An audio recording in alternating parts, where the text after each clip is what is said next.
Donc, je vais vous présenter un travail sur les inégalités d'utilisation des services de santé dans les pays de l'OCDE. C'est un travail qui a été effectué avec Michael Delouper en 2012, qui a fait l'objet de la publication d'un document de travail de l'OCDE en 2012, puis de la publication d'un article dans le journal European Journal of Health Economics en 2013. Donc la plupart des pays de l'OCDE se sont donnés comme objectif politique de réduire les inégalités de santé et de fournir un accès égal aux soins de santé, quel que soit, donc, basé selon le revenu. Et donc l'équité d'accès aux soins est un élément clé de la performance des systèmes de santé. Donc il est important de clarifier la différence entre les termes inégalité et inéquité lorsqu'on étudie l'utilisation des services de santé. L'inéquité, en fait, fait référence aux inégalités qui existent lorsqu'on a ajusté pour le besoin de santé. En effet, il est important de comprendre que les personnes qui ont des professions manuelles difficiles ou qui ont des bas revenus ont un plus mauvais état de santé et ont davantage recours aux services médicaux. Et donc, il est important d'ajuster pour ces besoins de santé. Dans cette étude, on cherche à tester le principe d'équité horizontale. C'est un principe en fait qui dit que les personnes qui ont un besoin de santé doivent pouvoir être traitées, quel que soit leur niveau de revenu, quelle que soit leur race ou leur région de résidence. Donc, qu'est-ce qu'on sait de la littérature existante ? Donc, dans la littérature, on trouve qu'il existe des inéquités selon le niveau de revenu dans l'utilisation des services de santé. Donc, les études montrent que les personnes à haut revenu ont davantage accès aux soins spécialistes ou aux soins dentaires, mais que ce gradient est moins clair pour pour les visites chez un généraliste. Donc, ce sont des études internationales qui ont été menées au début des années 2000, notamment avec le travail du groupe Equity de l'OCDE, mené donc par Eddie van der Sleur et Christina Masserian en 2004. Il y a aussi des études basées sur des données européennes avec donc les travaux de Zeynep Or et collègues en 2008 et les travaux de Teresa Bagoduva en 2008 aussi. Mais donc depuis le début des années 2000, les gouvernements ont mis en place certaines réformes politiques qui ont pu avoir un impact sur l'accès aux soins. Et donc il est intéressant de mettre à jour ces résultats sur l'inéquité d'utilisation des soins pour voir comment cela a évolué depuis les 10 dernières années. En ce qui concerne les soins préventifs, on trouve dans la littérature seulement 2 études internationales qui se sont intéressées à quantifier les inégalités les inégalités d'utilisation des soins préventifs. Donc une étude de McKinnon en 2011 qui s'intéresse au dépistage du cancer du col de l'utérus et une étude de Carrieri et Whipker publiée en 2012 qui s'intéresse à un plus large éventail de soins préventifs, mais seulement sur les pays européens. Donc notre étude se situe dans ce contexte, et donc nous nous sommes donné 2 objectifs. Tout d'abord, de mettre à jour les résultats précédents sur l'inéquité d'utilisation des soins, en étendant l'analyse à de nouveaux soins préventifs et en étendant la couverture des pays étudiés. Et dans un deuxième temps, nous avons cherché à examiner ces inégalités en lien avec les caractéristiques des systèmes de santé. Donc la méthode utilisée, donc ici on mesure les inéquités selon le niveau de revenu pour les visites de médecins.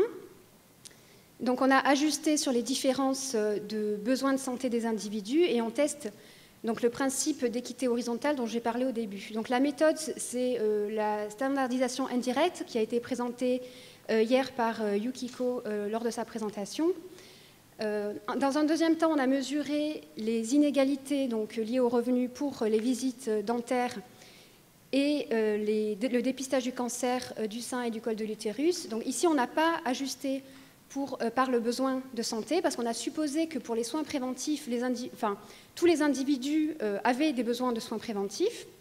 En ce qui concerne les soins curatifs dentaires, alors on a été limité par les données parce qu'on n'avait pas d'informations dans les enquêtes sur le besoin de soins curatifs en dentaire.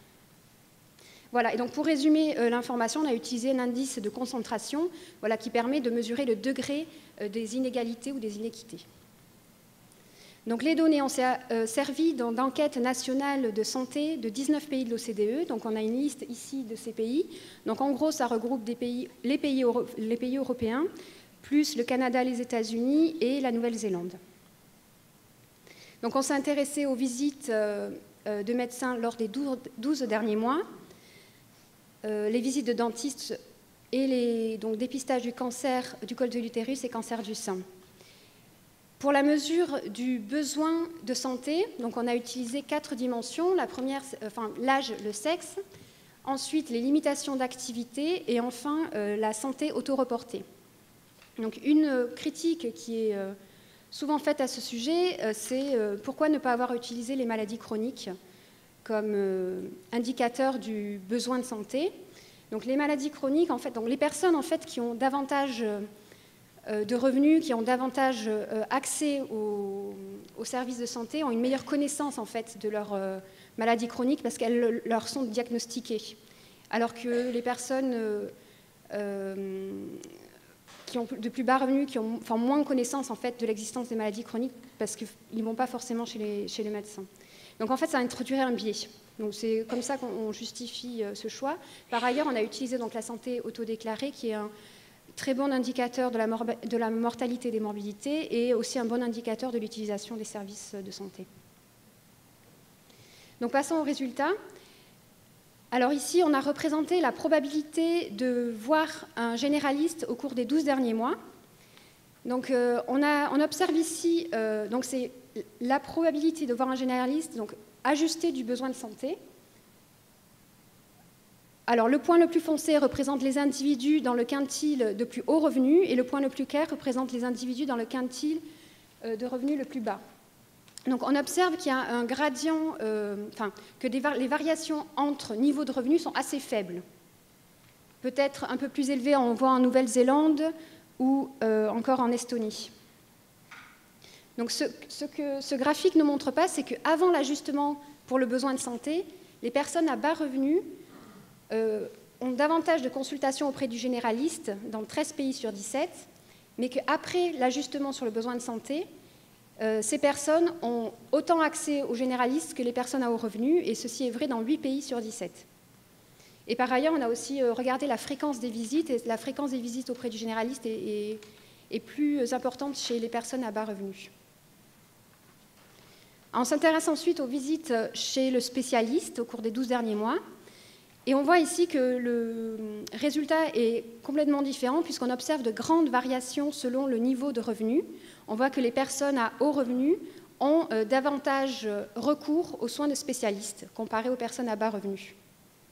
Donc si on résume cette information à l'aide de l'index de concentration, donc on voit ici à gauche que l'indice d'inéquité est assez proche de 0, et qu'il est voire non significativement différent de 0 dans la majorité des pays. Voilà ce qui signifie que les inéquités pour les visites de généralistes sont assez faibles. Au contraire, pour les visites auprès du spécialiste, les inéquités sont fortes, elles sont bien marquées. Donc l'indice est positif, ce qui signifie que ce sont des inéquités en faveur des plus riches.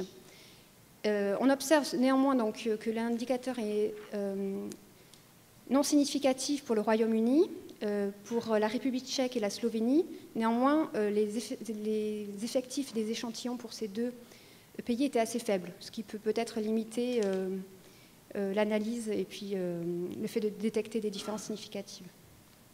Voilà.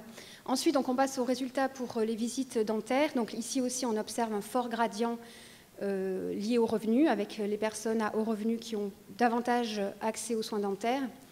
Et la principale raison pour ces différences, ce sont les barrières financières, puisque les soins dentaires sont peu ou pas remboursés par les assurances santé dans la plupart des pays. Ensuite, lorsqu'on s'intéresse aux soins, au dépistage de cancer, ici aussi on observe un gradient assez marqué dans la plupart des pays. Donc là, ce qui est étonnant, c'est que dans la plupart des pays de l'OCDE, il y existe des programmes de dépistage du cancer, public et gratuit, mais que malgré ces programmes, il existe encore des différences de dépistage liées aux revenus. Donc ici, on pense à d'autres raisons pour ce non-recours, notamment donc, des raisons géographiques avec des distances pour accéder en fait au dépistage qui sont assez grandes, ou encore des barrières culturelles ou sociales, comme par exemple, les femmes qui ont de bas revenus ou issues de minorités ethniques n'ont pas forcément connaissance de ces programmes de dépistage, ou par exemple elles n'ont pas connaissance des symptômes pour le cancer du sein ou du col de l'utérus. Voilà, donc comme je n'ai pas trop de temps, je vais passer sur ça. Je vais directement aller sur le deuxième étape de notre étude, qui était donc de regarder quelles caractéristiques des systèmes de santé caractérisent en fait les pays qui ont les plus bas niveaux d'inéquité.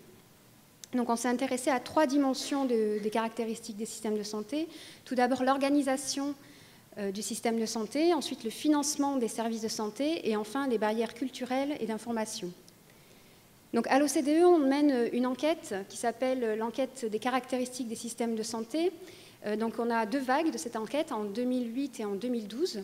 Donc elle nous permet en fait de récolter une information sur l'organisation, le financement ou la gouvernance des systèmes de santé.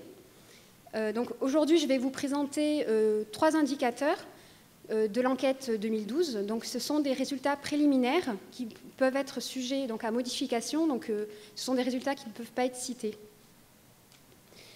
Donc, par exemple, je vais vous présenter, donc, en ce qui concerne l'organisation des systèmes de santé, le système de gatekeeping peut avoir une influence en fait, sur l'accès aux soins, dans le sens où le médecin qui joue un rôle de gatekeeper peut aider les gens à trouver un parcours de soins adapté.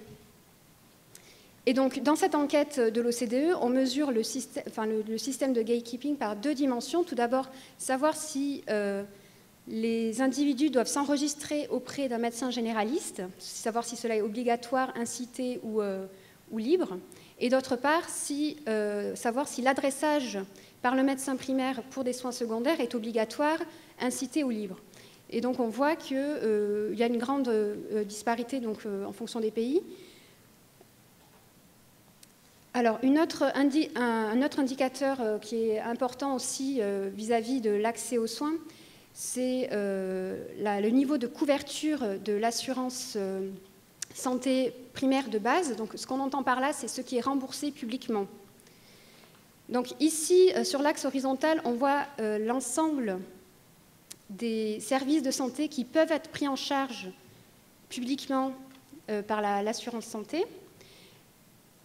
Et donc ici, dans l'axe vertical, ce sont les différents pays. Donc ici, c'est une sélection des pays de l'OCDE. Je n'ai pas pu tous les représenter, ça ne rentrait pas dans la diapositive. Donc voilà, ce qui est intéressant de voir aussi, voilà, c'est la taille des bulles pour chaque pays. Donc plus la bulle est importante, plus en fait le soin est remboursé largement en fait. Donc il est intéressant de voir par exemple 2 exemples, l'exemple du Canada et de la France. Donc au Canada en fait l'étendue des soins couverts dans le panier de soins et services remboursés est assez faible. Par contre, ces soins sont remboursés à quasiment 100%. À l'inverse, en France, l'étendue du panier de soins est assez large. Par contre, les soins sont assez peu remboursés en comparaison aux autres pays. Une autre dimension importante pour l'accès aux soins, l'équité d'accès aux soins, c'est savoir si les personnes doivent avancer des frais lorsqu'elles vont consulter un généraliste ou un spécialiste. Donc, on a dans cette enquête une question donc, qui nous permet de savoir si les soins sont gratuits lorsque les personnes vont visiter leur généraliste. Et donc, on voit ici que les soins, effectivement, sont gratuits pour les visites de généralistes en Autriche, au Canada, en Allemagne, en Pologne, en Espagne et au Royaume-Uni. Voilà, donc dans cette seconde partie de l'étude, on a essayé de mettre en relation donc, ces caractéristiques des systèmes de santé avec les inégalités qu'on a observées plus tôt. Donc, on a fait une analyse en fait simplement descriptive de corrélation.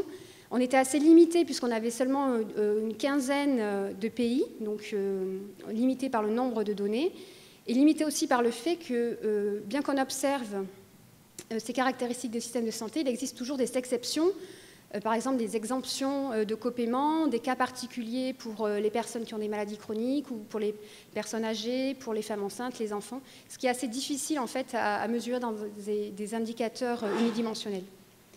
Donc, les résultats qu'on a trouvés sur nos données et qui convergent en fait avec les résultats de la littérature sont les suivants.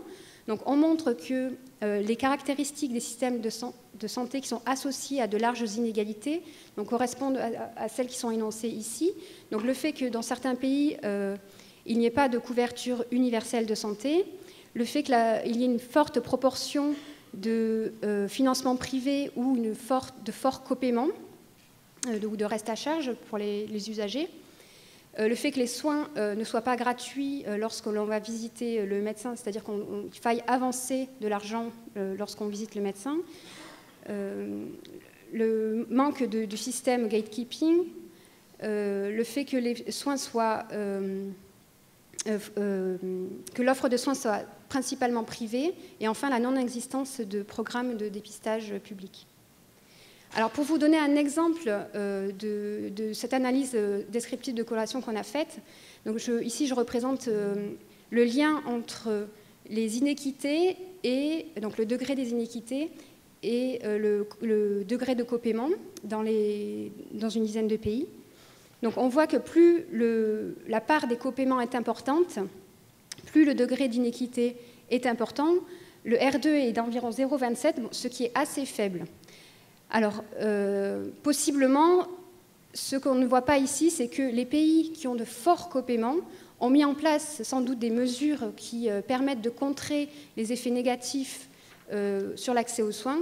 Et ça, c'est des choses qu'on n'observe pas en fait là sur ces analyses de corrélation simples.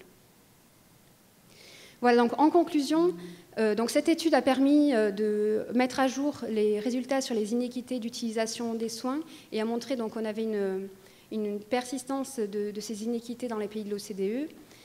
Et le résultat principal, c'est qu'à besoin de santé égal, les personnes ayant des hauts revenus ont davantage accès aux médecins, notamment les soins spécialistes et dentaires, comparés aux personnes à bas revenus.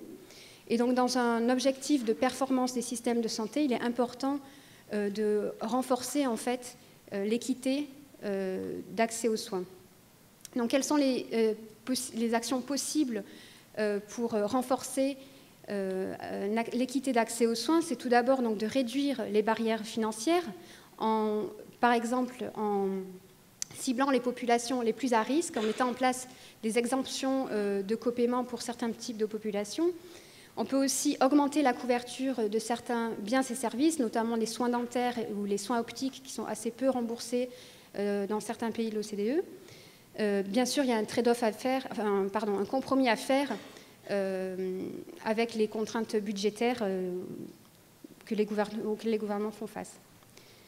Alors, une autre action possible, c'est la réduction des barrières non financières, notamment en travaillant sur la distribution géographique des services, donc en améliorant cette répartition, et aussi en travaillant sur les dimensions sociales, comme le niveau d'éducation ou les barrières ethniques ou de langue. Et là, clairement, le médecin généraliste a un rôle à jouer pour renforcer pour réduire en fait ces barrières non financières et renforcer l'équité d'accès aux soins. Voilà, je vous remercie pour votre attention.